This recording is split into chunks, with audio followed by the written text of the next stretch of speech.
Hello everyone, ভিডঙ্কর.com ওয়েবসাইটে তোমাদের সবাইকে স্বাগত জানাই। আমি সৌরভ দে, তোমাদের ম্যাথ টিউটর।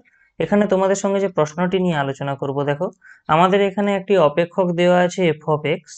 ঠিক আছে, এই এফ অফ এক্সটা কীভাবে সংজ্ঞাত আছে দেখো।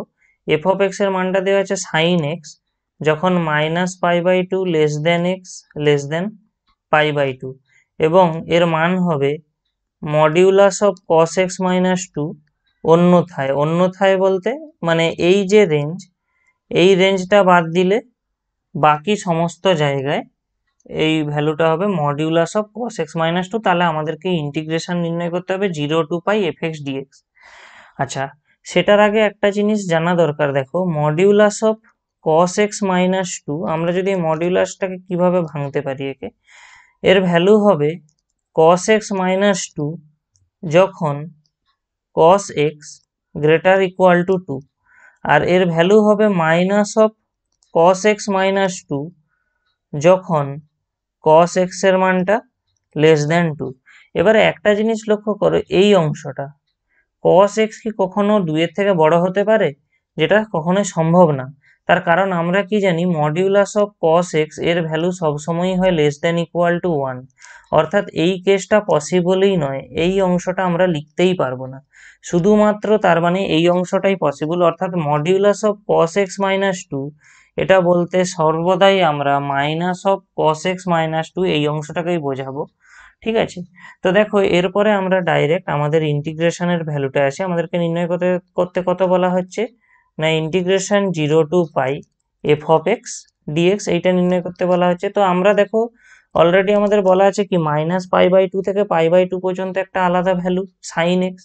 তাহলে আমরা এখান থেকে লিমিটটাকে ভেঙে নেব, 0 to π/2 প্রথমে আমরা করে নেব এফ এক্স ডিএক্স, এবং তার সঙ্গে সঙ্গে আমরা করে নেব π/2 থেকে π এফ অফ এক্স ডিএক্স।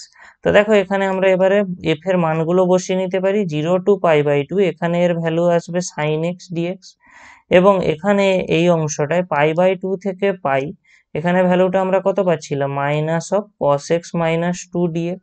এই যে এই ভ্যালুটা আমরা বসিয়ে দিয়েছি, জাস্ট এই ইন্টিগ্রেশনের ভ্যালুটা আমাদেরকে এরপরে নির্ণয় করতে হবে। তাহলে দেখো আমরা এখান থেকে কি পাবো, সাইন এক্স এর ইন্টিগ্রেশনের ভ্যালু আমরা জানি হয় মাইনাস অফ cos x, তাহলে এখানে লিমিট বসে যাবে 0 to π/2। এবারে দেখো এই মাইনাস অংশটাকে আমরা যদি এখানে নিয়ে চলে আসি, তাহলে এখানে মাইনাস চলে আসবে, তাহলে ভিতরে শুধু থেকে যাবে cos x - 2 এর ইন্টিগ্রেশন, আর cos x এর ইন্টিগ্রেশন আমরা জানি কত হয় সাইন এক্স, এবং 2 এর ইন্টিগ্রেশন হবে মাইনাস অফ 2x এখানে। তাহলে আমাদের এখানে লিমিট পড়ে যাবে কত, π/2 থেকে π পর্যন্ত। তো দেখো এই অংশটা আমরা লিমিট বসালে কত পাবো, মাইনাস cos π/2 প্লাস cos 0, কারণ এই মাইনাস ছিল আর একটা এখানে মাইনাস আসতো, দুটো মিলিয়ে প্লাস তৈরি হতো, তাই না?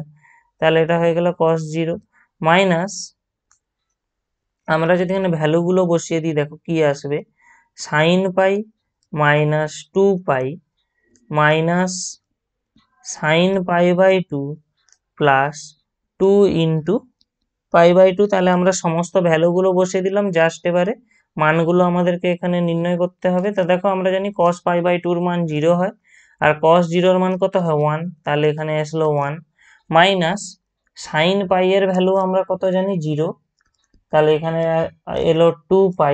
আচ্ছা, মাইনাস সাইন π/2 রয়েছে মানে এখানে আসবে -1, আর এখানে দেখো এই 2 আর 2 কেটে গেলে আমরা এখান থেকে একটা পেয়ে যাবো কত, প্লাস পাই। তাহলে দেখো এখানে আছে -2π আর এখানে আছে +π, তাহলে ক্যালকুলেট করলে আমরা এখান থেকে যেটা পাবো সেটা হলো -1 - π। তো আমরা যদি ব্র্যাকেট অংশটা সরিয়ে দিই তাহলে কত পেয়ে যাবো, 1 + 1 +π, এখানের এই মাইনাস এবং এখানের এই মাইনাসটা মিলে +π হয়ে গেল। তাহলে আমরা এখান থেকে কত পেয়ে গেলাম, 2 + π। তো দেখো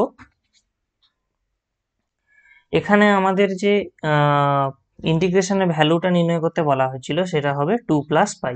ভিডঙ্কর.com ওয়েবসাইটে এই ম্যাথটি দেখার জন্য তোমাদেরকে অসংখ্য ধন্যবাদ জানাই। এরকমই নানা প্রশ্ন ও তাদের সমাধানের জন্য তোমরা আমাদের ওয়েবসাইটটি ভিজিট করো।